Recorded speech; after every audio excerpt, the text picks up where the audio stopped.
Hi, and welcome to Inside Curtin. I'm Jared Dobson. On this week's program, we find out about the world's most celebrated shoeman, Jimmy Choo's exclusive visit to Curtin University. See one of the activities that took place on campus for Anzac Day. Check out the creativity of our first-year architecture students as they play in the Curtin sandpit.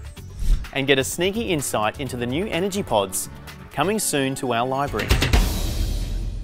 Curtin recently hosted an inspiring masterclass from a Malaysian fashion guru who created his first pair of shoes when he was only 11 years old, before going on to found an international fashion empire. Professor Jimmy Choo, can I ask you to please announce who our winner is today? I'm nervous as well, no?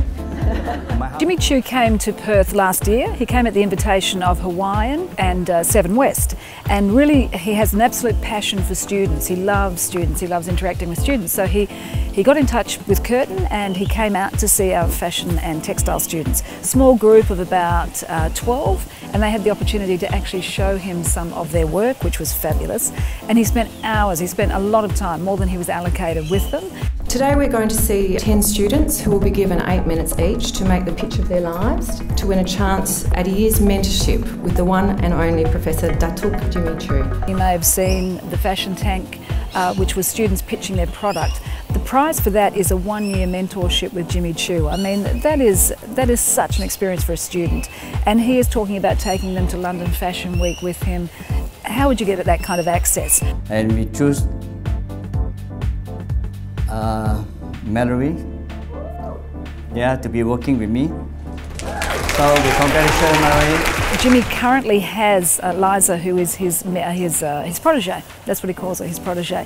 And she's been working with him now for the last 2 years and won the Mercedes Award for up-and-coming young designer in Malaysia just recently and has started her own brand.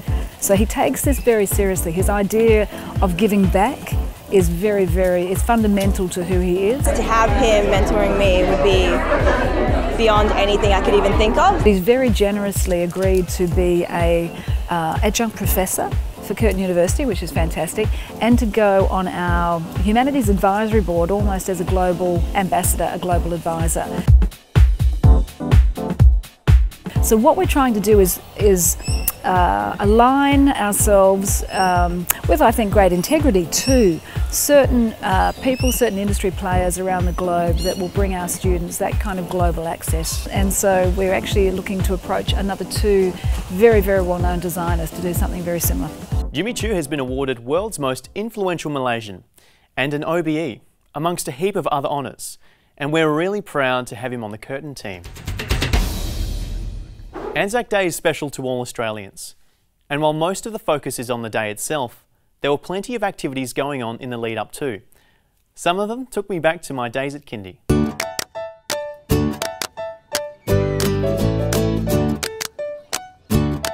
We have what we're calling a poppy project, and we're making as many poppies as we can between now and Remembrance Day, but specifically 704 poppies for tomorrow, opening exhibition with the gallery.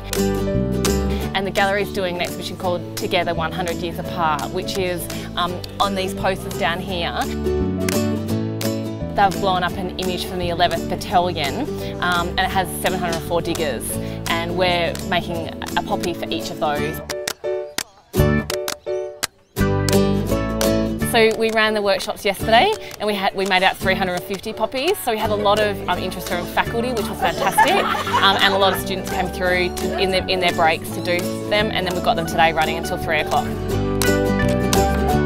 You cut three different shapes, cut a little slit in it, and then feed a split pin through. So super easy.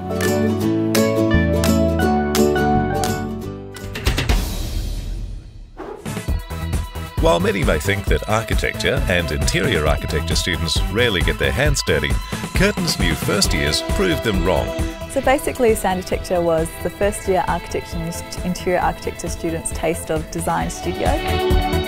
Students were in groups of 5. They were given a famous building by a famous architect, and what they had to do was deconstruct the major elements of the building, looking at things like form, symmetry, volume.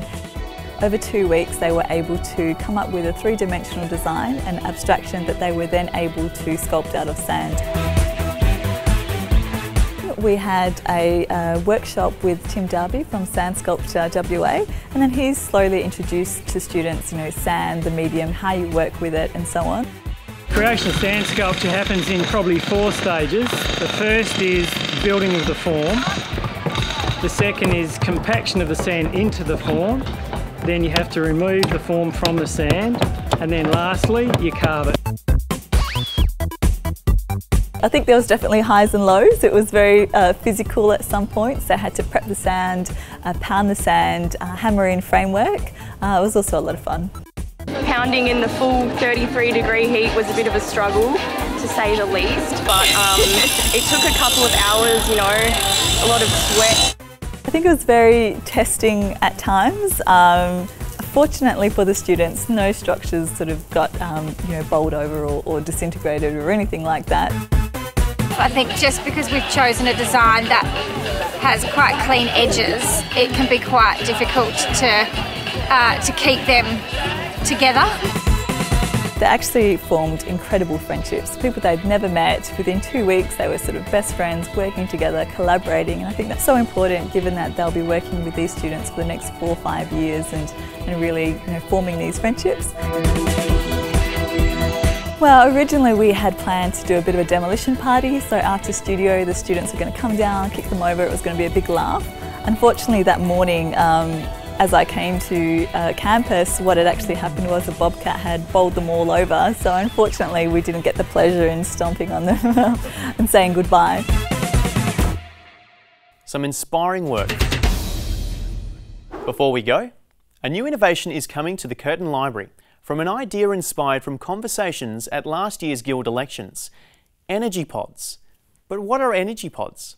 Energy pods are self-contained places where students can go into for 20 minutes of relaxation. They're actually semi-private and you close over and then you can hear waves and music and sound, and you choose your own environment. After 20 minutes, of course, it does start to gently vibrate and the thing opens and the lights come back on. So it brings you out of your relaxed state very gently. You come out refreshed and ready to plough into some more studying and excitement of university life. The pod should be up and running in the next few weeks, so look out for them in the library. That's it for this episode of Inside Curtin. If you'd like any more information on anything you've seen, visit the Learning for Tomorrow website at curtin.edu.au. Thanks for watching, and I'll catch you next time.